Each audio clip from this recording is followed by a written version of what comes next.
My great-grandfather, Charles Wesley Walton, son of Artemus Walton and Abigail Stevens, was born on the 9th of December 1819. He died at Portland, Maine, the 24th of January 1900. He married Hannah Wheeler Kimball on the 4th of December 1845. She was born the 17th of March 1822 in Mexico, Maine. She died the 4th of January 1870 in Portland, Maine. She was the daughter of John and Hannah Wheeler Kimball. After the death of his wife, Hannah Kimball, he married on the 25th of December 1871, Sarah Hastings Small. He was born in what is now Mexico, County of Oxford, State of Maine, the only son of Artemus Walton, who came to that town in its early settlement. At that time, the town was called Holmanstown and was located in the Commonwealth of Massachusetts because Maine did not become a separate state until 1820. As a youth, Charles Wesley had very little opportunity to attend public school because of the distance in those sparsely settled areas. His mother supervised his education until he was 12, after which he had a year of instruction under a private tutor. Following his mother's death, he made his home with his aunt, Susan Walton. At this time, he was about 20 years old. He loved his aunt dearly and expressed his affection and respect through his letters and thoughtful gifts to her. Prior to this, however, when Charles was about 16, his father encouraged him to become a printer and arranged an apprenticeship with David Marks of Dover, New Hampshire, publisher of the Morning Star, a religious paper.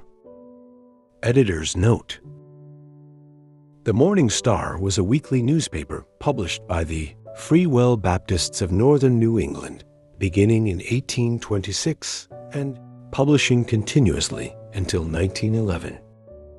Although most of the content in each issue was of religious nature, by 1834, the paper became increasingly devoted to delivering anti-slavery messages. After working there about 2 years, he changed his mind.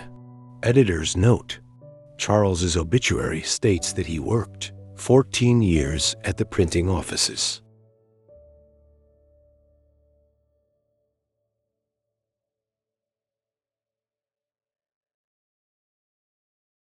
And returned home with a determination to educate himself in law. Like his father, he loved the violin, and with it, he earned his first money towards the goal he had set. He was a fine violinist by natural endowment, never having received formal lessons on that instrument.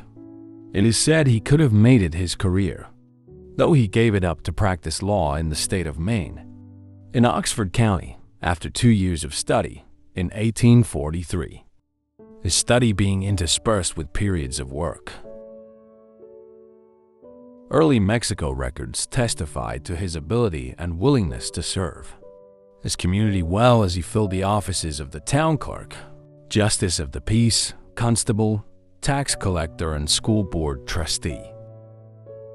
He practiced law in Dixfield for about 12 years, and for 10 years in Portland. He was elected county attorney in both Oxford and Cumberland counties and rose rapidly to the position of United States Representative from his district. On May 14, 1862, he was named Chief Justice of the Supreme Court of the State of Maine. The honorary degree of Doctor of Law was conferred upon him by Bowdoin College the 25th of June, 1845. He opened the first law school in Mexico, Maine, and one of his students, William B. Bolster, became an Associate Justice of the Maine Supreme Court. On the expiration of his term in office, the 15th of May, 1897, Judge Walton retired from the bench. He was a member of the court for 35 years, a length of service unprecedented in the history of the state.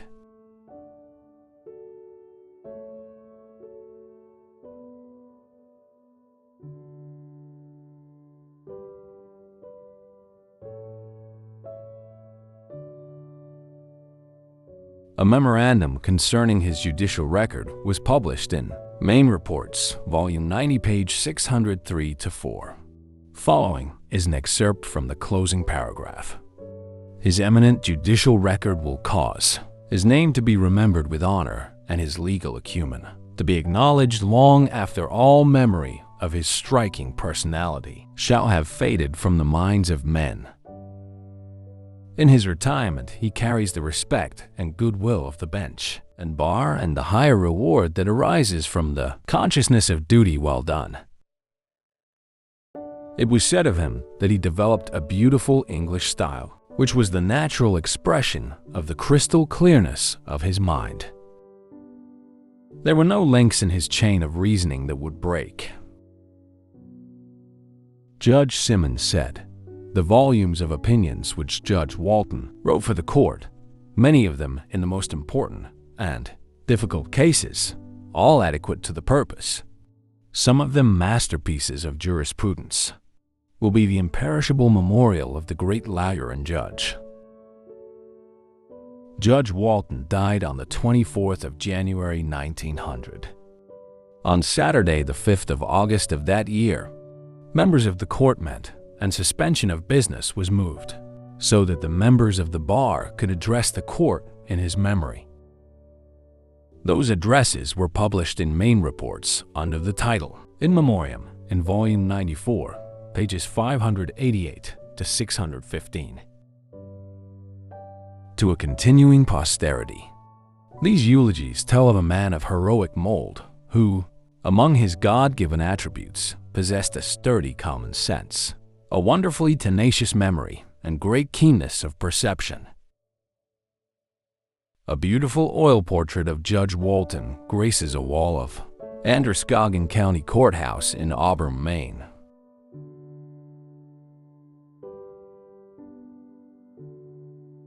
He married our great-grandmother, Hannah Wheeler Kimball, the 4th of December 1845. She died the 4th of January 1870 at age 48. She is buried in Evergreen Cemetery, Deering, Maine.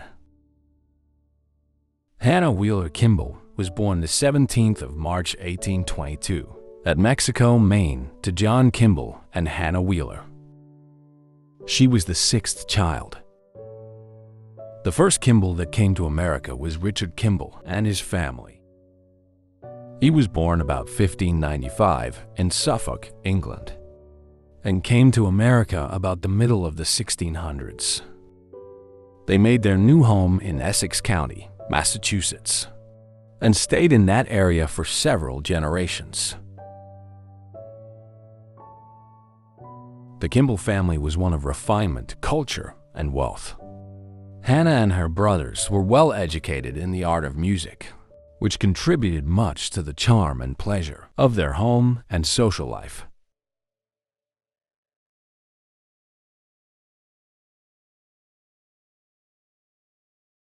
In 1861, we there espy another son. He hailed by birth from Mexico. His name was Walton, Charles, you know. In starting off to play his part, he too learned here the printer's art. When weary of the printer's stick, he handled well the fidale stick, for precedent for such relief, if one's demanded in this brief. Examples many I could cite, which clearly shows that he was right.